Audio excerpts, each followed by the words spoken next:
Hello, my friends. Welcome to day 6, Bedtime Stories. We're going to continue with the tale of Desperaux, and I have some news. It's not bad or good news. I thought that I had brought my women in sports book home, and as it turns out, I only brought home with me women in science, which is still really amazing. I just thought that we could alternate, and I'm really annoyed because I was already at school today. When people were picking up their packets, I went in to get some things that I'd left at school, and I wasn't planning on going back. So we'll see if I get a chance to go in and grab our Women in Sports book. But I know someone commented on our last blog post that they wanted to know more about Coco Gauff, and I have looked it up, and that would be part of our bonus activities tomorrow. So I found a couple of great videos about her. I thought it was really cool to learn about her, and I'm glad that somebody knew about her to bring her to our attention so that we can learn more and grow. Just so you guys know, you are joined tonight for story time with my little baby Binks. He likes to sit in his little tower there. He looks like Baby Yoda. He is dead asleep right now. He has been a mischievous boy this weekend, but he is here joining us for story time. It's just, he has already gone to sleep. So, let us begin with Women in Science, and then we'll go to Desperaux. The cool thing about this book is that it's much like the Fierce 44. All the pages are black, which is really kind of cool. I like that. And as you can see here, there are way more than 44 women who are highlighted here. So I think we'll jump around a little bit because they're all over the place in science, and they're all really amazing women. So there is no particular order, but it does tend to go in timeline order. So the first woman mentioned in here, who is Hypatia, was an astronomer, mathematician, and philosopher. And that was a long, long time ago. So it goes from way, and then it goes to the current time here. So at the beginning of the book, I'll read you the introduction. It says, "Nothing says trouble like a woman in pants." That was the attitude of the 1930s anyway. When Barbara McClintock wore slacks at the University of Missouri, it was considered scandalous. Even worse, she was feisty, direct, incredibly smart, and twice as sharp as most of her male colleagues. She did things her way to get the best results, even if it meant working late with her students, who were breaking curfew. If you think these seem like good qualities for a scientist, then you are right. But back then, these weren't necessarily considered good qualities in a woman. Her intelligence, her self-confidence, her willingness to break rules, and of course her pants, were all considered shocking. Barbara had already made her mark on the field of genetics with her groundbreaking work at Cornell University, mapping chromosomes using corn. This work is still important in scientific history. Yet, while working at the University of Missouri, Barbara was seen as bold and unladylike. The faculty excluded her from meetings and gave her little support with her research. When she found out that they would fire her if she got married and there was no possibility of promotion, she decided she had had enough. Risking her entire career, she packed her bags. With no plan except an unwillingness to compromise her worth, Barbara went off to find her dream job. This decision would allow her to joyously research all day and eventually make the discovery of jumping genes. This discovery would win her a Nobel Prize and forever change how we view genetics. So when we say genes, it's like the genes that make up you as a person, not like the pants here. But does that not remind you of, who did we read about? Katherine Johnson, how she was also restricted as a woman and also as a black woman, and was judged because she did not follow and conform either. Barbara McClintock's story is not unique. As long as humanity has asked questions about our world, men and women have looked to the stars, under rocks, and through microscopes to find the answers. Although both men and women have the same thirst for knowledge, women have not always been given the same opportunities to explore the answers. In the past, restrictions on women's access to education were not uncommon. Women were often not allowed to publish scientific papers. Women were expected to grow up to exclusively become good wives and mothers while their husbands provided for them. Many people thought women were just not as smart as men. The women in this book had to fight these stereotypes to have the careers they wanted. They broke rules, published under pseudonyms, and worked for the love of learning alone. When others doubted their abilities, they had to believe in themselves. A pseudonym is when an author writes under a different name.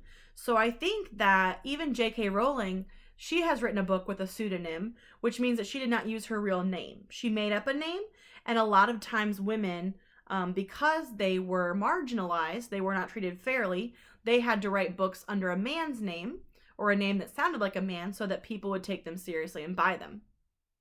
When women finally began gaining wider access to higher education, there was usually a catch. Often they would be given no space to work, no funding, that means no money, and no recognition. Not allowed to enter the university building because of her gender, Lise Meitner did her radiochemistry experiments in a dank basement. Without funding for a lab, physicist and chemist Marie Curie handled dangerous radioactive elements in a tiny dusty shed. We read about her in the Fierce 44. After making one of the most important discoveries in the history of astronomy, Cecilia Payne, we've got interesting last names here, Gapushkin, still got little recognition, and for decades her gender limited her to work as a technical assistant. Creativity, persistence, and a love of discovery were the greatest tools these women had. Marie Curie is now a household name, but throughout history there have been many other great and important women in the fields of science, technology, engineering, and mathematics, STEM. Many did not receive the recognition they deserved at the time, and they were forgotten. When thinking of physics, we should name not only Albert Einstein, but also the genius mathematician Emmy Noether. We should all know that it was Rosalind Franklin who discovered the double helix structure of DNA, not James Watson and Francis Crick. While admiring the advances in computer technology, let us remember not only Steve Jobs or Bill Gates, but also Grace Hopper, the creator of modern programming.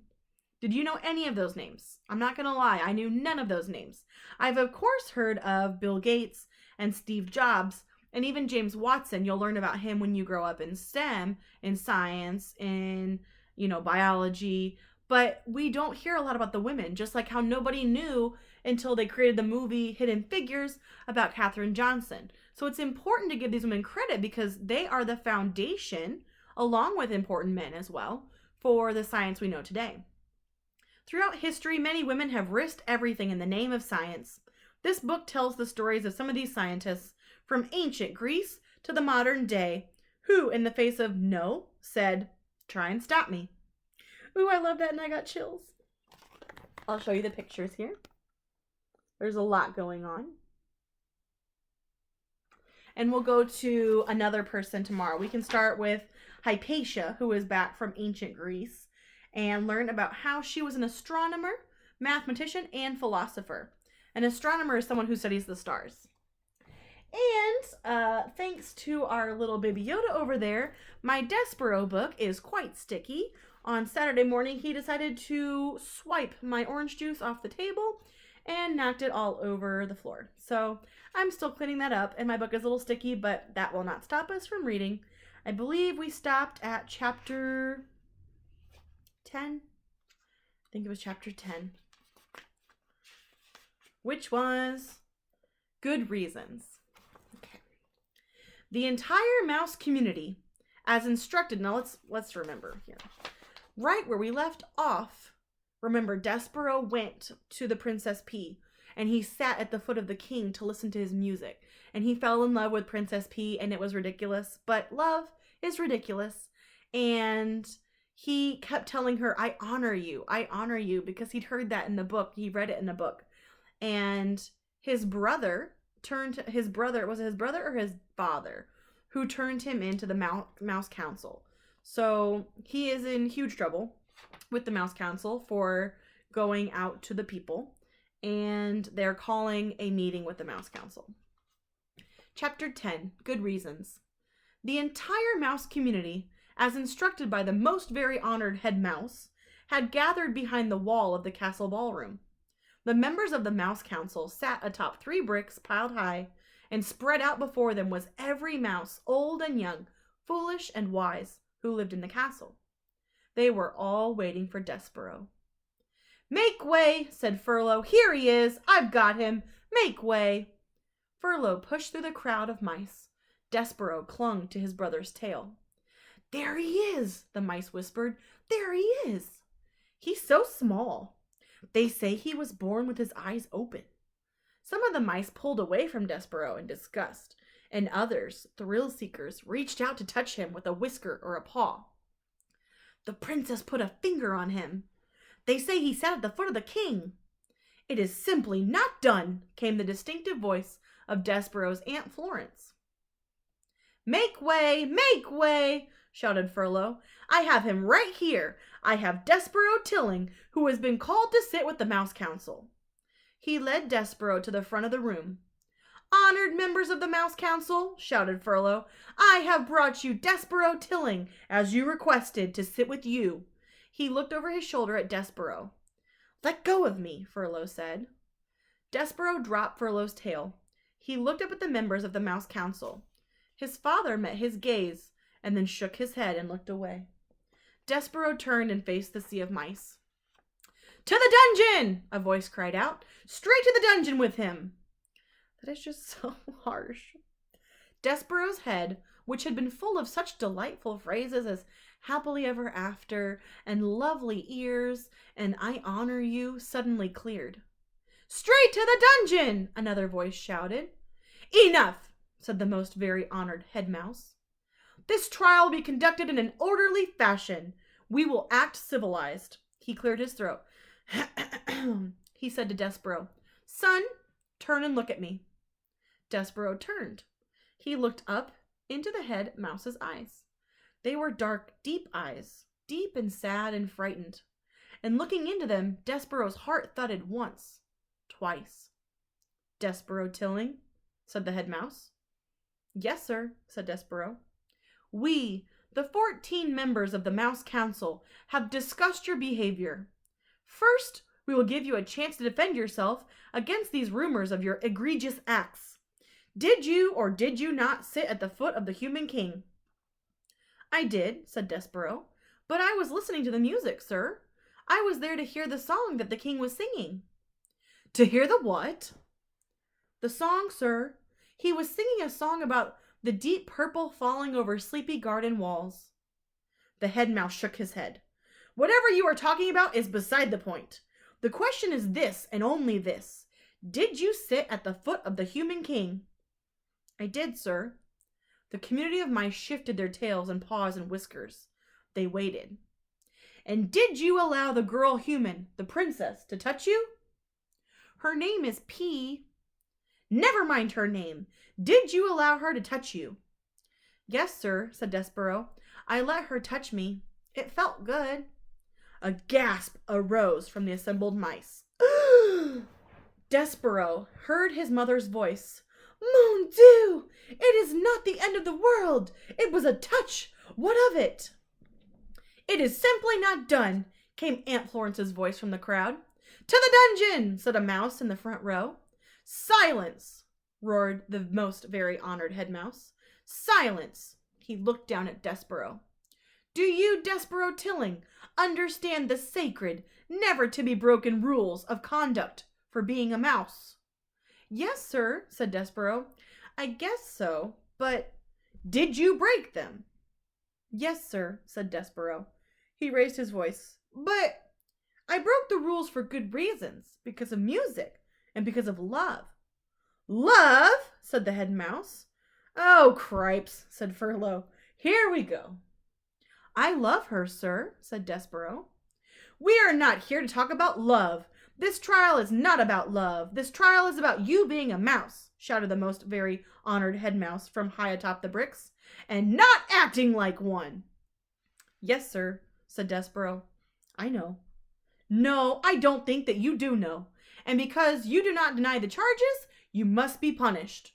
You are to be sent, as ancient castle mouse law decrees, to the dungeon. You are being sent to the rats." "That's right," shouted a mouse in the crowd. "That's the ticket." The dungeon!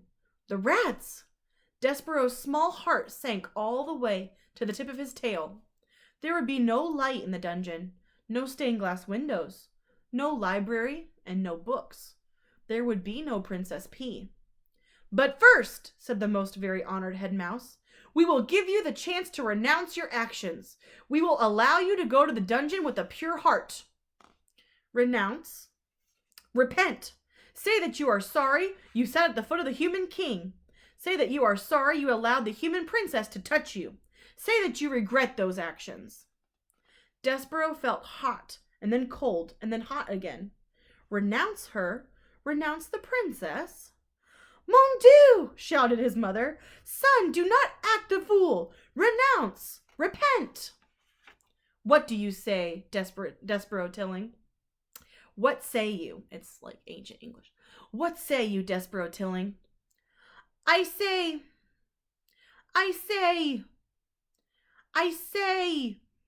"No," whispered Desperaux. "What?" said the head mouse. "No," said Desperaux, and this time he did not whisper the word. "I am not sorry. I will not renounce my actions. I love her. I love the princess." There was a bellow of collective outrage. The whole of the mouse community surged towards Desperaux. The mice seemed to become one angry body with hundreds of tails and thousands of whiskers and one huge, hungry mouth opening and closing and opening and closing, saying over and over and over again, "To the dungeon! To the dungeon! To the dungeon!" The words pounded through Desperaux's body with each beat of his heart. "Very well," said the most very honored head mouse. "You will die then with a black heart. Threadmaster," he called, "bring out the thread." Desperaux marveled at his own bravery. He admired his own defiance. And then, reader, he fainted. Chapter 11, The Threadmaster Cometh. We don't have any more time, guys. I gotta go. We're already 2 minutes over. I don't know how long this will take to upload to YouTube. But check back in tomorrow. We'll start with chapter 11. Okay, have a good night. Go to sleep. Tuck yourself in. And I will see you bright and early tomorrow morning.